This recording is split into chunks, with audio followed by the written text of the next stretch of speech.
Hi, I'm Tim Roble, and welcome to another episode of Adventure Athlete. Let's get you guys caught up on what I achieved last week. So I don't recall if this piece of diamond plate right here was in place, but I'm pretty sure I cut that and got that into place, and got that one into place, that one, and then the rest of this back here finished up for the machine shop area. Got that painted all white, and then I put the bed liner on the pieces up here. I carried that theme over into the toolbox, and I think that just kind of turned out really nice and flowed well. So I did that on Monday afternoon. Right after I got done with the video, I went in the bathroom and tried to fit a sink and get a sink to fit in there, and I spent probably 3 or 4 hours making that. And that was a epic fail. Learned from it. Learned that sink was too big, so came back out first thing Tuesday morning, cut all that off, and then I think that's what I did is I did the bed liner. But I got that all lined, and what happened with that is the floor turned out really nice, but it was still wet like Wednesday morning. So I was trying to make the best use of my time and figuring out what to do. So I went to the back and started processing more pallet wood and working on getting this door done. So I got my other wheel in, I cut that other wheel off, got that set up, and then I got this pallet wood and I used unicorn spit, which is a gel wood stain. So basically what I did is I took the pallet wood and I burned it with a propane torch, and just to kind of bring out the wood grain of all of this. And I'll kind of show you this going down. Apologize for the close view, but there's not a whole lot of room to move in here.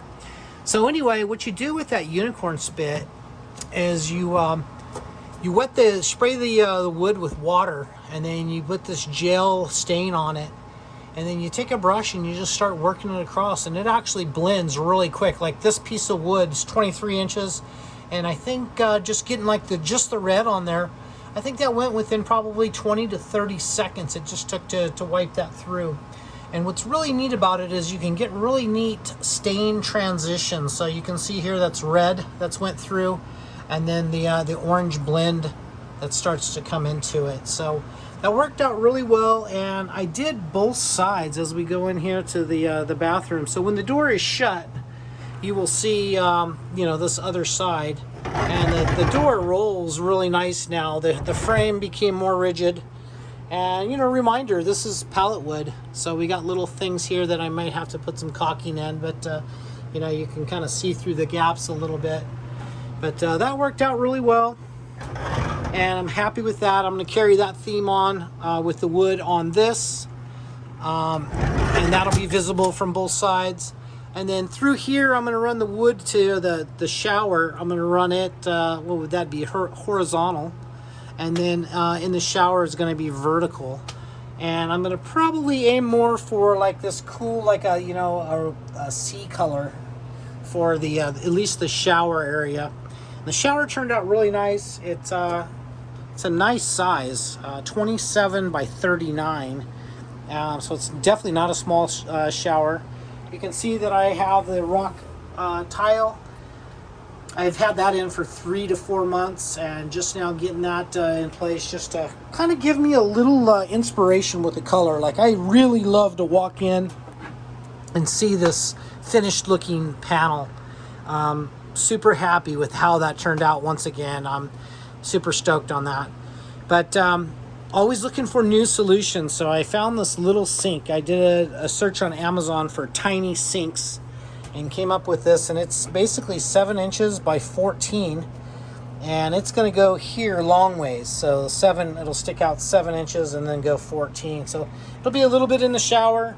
I'm not sure if I'm running the shower head on this side, or my wife actually is voting to have it come in from here somehow, or to come in from here. But I'm thinking with the sink on the back side here, I'm thinking it would probably be better just because you always stand back a little bit anyway. So I think it'd probably be better here. And I am going to run the water in, coming across the door. This morning I got on the phone about 9:15 and I ordered some more diamond plate. And I'm going to diamond plate from this stud, half of the stud forward. I'm going to carry on the theme here, tie that in, and then come down here and I'll tie that in. And that the rest of the stuff that's going to go in is going to be all white, like I've painted here. It was a little hot on my spot weld. So how I put this stuff in is I do a spot weld about every inch. And that kind of almost makes like a riveted type weldment. And I do that on both sides of the tube. So this ends up being more of a truss system to carry more of a load coming back to the back area to carry, you know, basically we run out of frame rail about right here. And this last about 8 feet is, you know, all supported out of 2x2, 2.5 by 2.5 by 250. And then I'm going to still do some cross bracing under there. But back up front, it's been a long, hard last week. With the temperatures hitting over hundreds now, it's go time. There's no easy days. Every day is a get up and get as much as you can get done by about 12:30, and then I have my first meal or smoothie or whatever I'm doing that day. And then you kind of get pushing. Once you hit 1 o'clock, 2 o'clock, it looks like I'm taking a break about every hour and a half. Sometimes it's just a 10-minute break and it's used to collect thoughts. But I am super happy to have this Hapi Jack, which is a bed lift. I'm happy as heck to have that off my plate. I got that installed. It's all temp installed right now because this first section up here, the first 10 feet here, is going to be plywood covered with carpet. I'll probably even put a padding on there just to add to a little bit of R value. But you can see I have this insulation up top just to kind of cover things up right now and keep things as cool as I can inside and keep the fans blowing. Currently right now my watch says we're 102, but I'm happy to have this Hapi Jack. So basically how this works is it's got a motor on it and it has a crossover switch and it uses basically a chain inside of there and sprockets and pulleys, and that'll basically be the bed frame, and the bed will lift up and the bed will go up into the ceiling, and that's why I'm stacked like this. And then my theater seats are going to sit basically right there to here, and you'll sit across right here and you'll look at the 75-inch TV. So I'll have to frame the TV and everything on this side of the lift, but yet have room for the bed lift to go around it. So that's going to be a little bit of engineering. If you notice, the mini split is gone. That's going to go down in a lower panel. So I have it set up down there, and mini split's going to pretty much go in one of these panels here. I did buy some perforated. We'll see if we can get this on film. Perforated sheet right there, and that's got a 3/8 hole in it.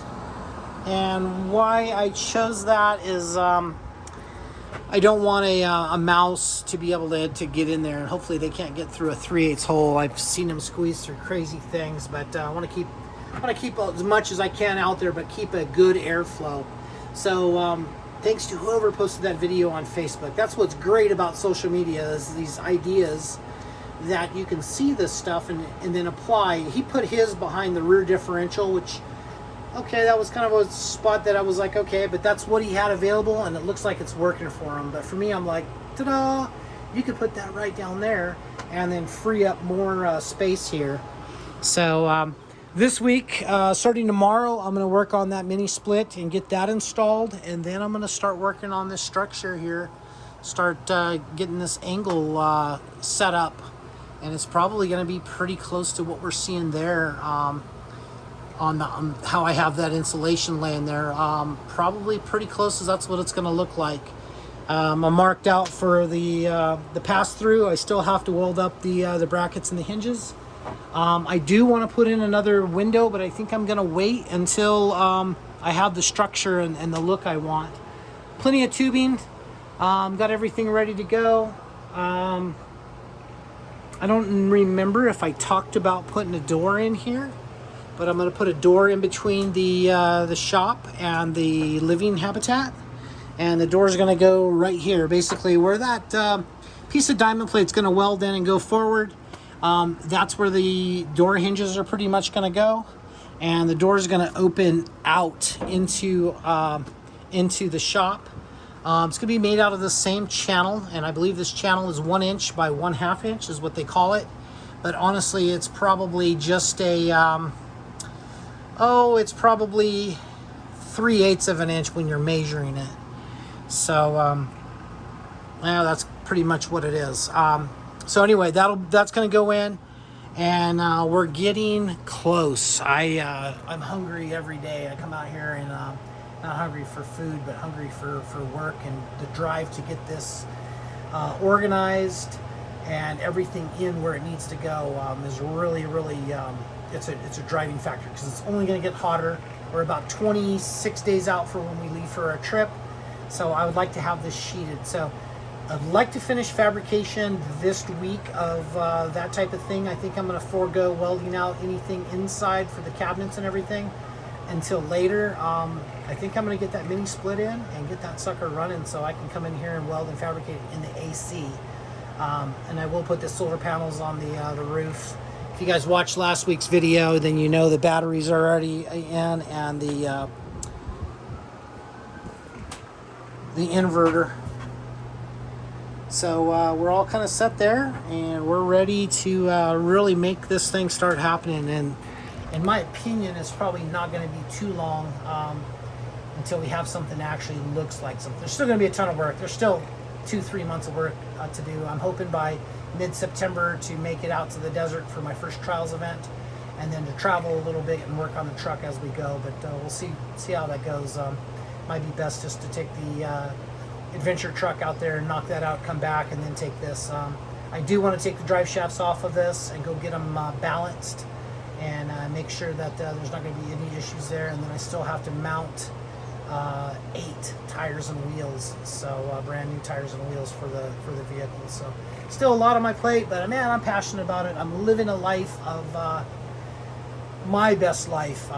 Even though that I'm getting a train in the heat right now, I'm enjoying every minute of this process. So that's going to be it for now. Thank you guys for watching. Once again, I appreciate each and every one of you guys. I appreciate your comments. If you haven't subscribed, hit that little subscribe button for me, and notification bell. And if you know anybody that's interested in a video like this of building of an expedition truck and kind of the journey of what it takes, please get your friends to like and subscribe too. That helps me out a little bit. And as usual, Jeremy, Sierra, Aubrey, and Mackenzie, thank you guys for watching the video. Love you guys.